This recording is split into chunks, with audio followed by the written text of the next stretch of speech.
റിപ്പോർട്ടിൽ പറയുന്ന ഇരകളുടെ മൊഴികളുടെ അടിസ്ഥാനത്തിൽ കേസെടുക്കണമെന്ന് പ്രതിപക്ഷ നേതാവ് വി.ഡി. സതീശൻ. വമ്പന്മാരെ രക്ഷപ്പെടുത്താനുള്ള ശ്രമമാണ് സർക്കാർ ഇപ്പോൾ നടത്തിക്കൊണ്ടിരിക്കുന്നത്. കേസിൽ അതീവ ഗൗരവമുള്ള മൊഴികൾ ഉണ്ടായിട്ടും പോലീസ് കേസെടുക്കാത്ത സ്ഥിതിയാണ്. ആരോപണം വിധേയനായ ലോയേഴ്സ് കോൺഗ്രസ് നേതാവിനെതിരെ നടപടിയെടുക്കാൻ നിർദ്ദേശം നൽകിയിട്ടുണ്ട്. മുകേഷിനെതിരായ ആരോപണത്തിൽ രാജിക്കാര്യത്തിൽ മുകേഷും CPM-ഉം തീരുമാനമെടുക്കട്ടെ. ഇത് ശുദ്ധീകരണ പ്രവൃത്തികൾ തുടങ്ങാനുള്ള സമയമാണെന്നും ഒരു മേഖലയാകെ കുറ്റക്കാരാവുന്ന അവസ്ഥയുണ്ടാക്കിയത് സർക്കാരാണെന്നും പ്രതിപക്ഷ നേതാവ് പറഞ്ഞു. അത് മുകേഷും CPM-ഉം തീരുമാനിക്കണം. കാരണം ഇത് എല്ലാവരും വിചാരണ ചെയ്യപ്പെടും. ഈ കേസിൽ ഇത്തരം വിഷയങ്ങൾ വരുമ്പോൾ എങ്ങനെയാണ് ഇതിനോട് പ്രതികരിക്കുന്നത് എന്ന് കേരള സമൂഹം ഉറ്റുനോക്കിക്കൊണ്ടിരിക്കുകയാണ്.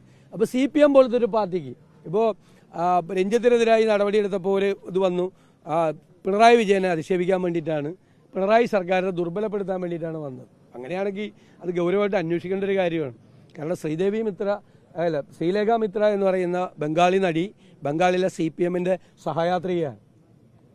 അവരങ്ങനെ ഒരു പരാതി രഞ്ജിത്തിനെ കുറിച്ച് പറയണമെങ്കിൽ പിണറായി സർക്കാരിനെ ദുർബലപ്പെടുത്താൻ വേണ്ടിയിട്ടാണെങ്കിൽ പിണറായി വിജയനെ ദുർബലപ്പെടുത്താൻ വേണ്ടി ബംഗാളിലെ CPM അടക്കമുള്ള ആളുകൾ ശ്രമിക്കുന്നു എന്നതിലേക്ക് നമ്മൾ ചർച്ച ചെയ്യേണ്ടി വരും.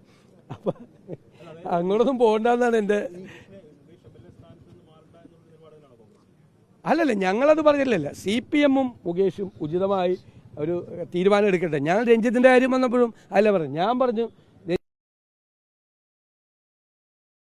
എന്നാണ് ഞാൻ കരുതുന്നത് എന്നാണ് ഞാൻ പറഞ്ഞത്. മുകേഷിൻ്റെ കാര്യത്തിലും CPM-ഉം മുകേഷും തീരുമാനം എടുക്കട്ടെ. കാരണം ഒരു ആരോപണമല്ല വന്നിരിക്കുന്നത്, നിരന്തരമായ ആരോപണങ്ങൾ വരുന്നു.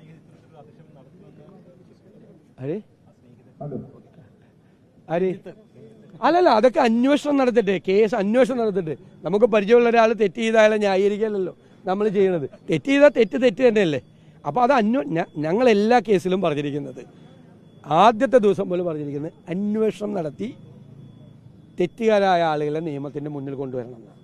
പിന്നെ ഈ സിനിമാ ലോകത്തെ മുഴുവൻ ആളിനെ പറ്റിയും അങ്ങനെ പറയാൻ പറ്റില്ലല്ലോ. അങ്ങനെ പറയാനുള്ള സ്ഥിതി ഉണ്ടാക്കിയത് ആരാ? സർക്കാരാണ്. സിനിമാ രംഗത്ത് ഒരുപാട് നല്ല മനുഷ്യരുണ്ട്. ഇപ്പം എല്ലാവരും സിനിമാ രംഗത്ത് എല്ലാവരും കുഴപ്പക്കാരാണെന്ന് നാട്ടുകാർ സംസാരിക്കുന്നതിൻ്റെ കാരണം സർക്കാരാണ്.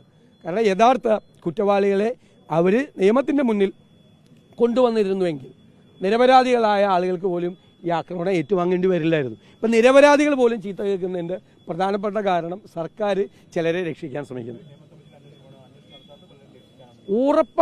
ഉറപ്പായിട്ടും. അല്ലെങ്കിൽ എന്താ സർക്കാരിന് എന്താ പ്രശ്നം?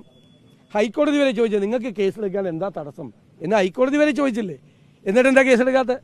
അത് ഓരോരുത്തരും ഇത്തരം വിഷയങ്ങൾ ഉണ്ടാകുമ്പോൾ ഓരോരുത്തരും, പ്രത്യേകിച്ച് ഉന്നതമായ സ്ഥാനങ്ങളിൽ ഇരിക്കുന്ന ആളുകൾ, അവരുടെ പ്രതികരണത്തെ പൊതുസമൂഹം വിലയിരുത്തും. അത് മാധ്യമങ്ങൾ ഇത് വാർത്ത പുറത്തുവിടാൻ പാടില്ല എന്നുള്ള സമീപനത്തോട് ഒരു യോജിപ്പുമില്ല. അതൊന്നും എനിക്കറിയില്ല. എനിക്കറിയാത്ത കാര്യങ്ങൾ ഞാനിങ്ങനെ പറയണം.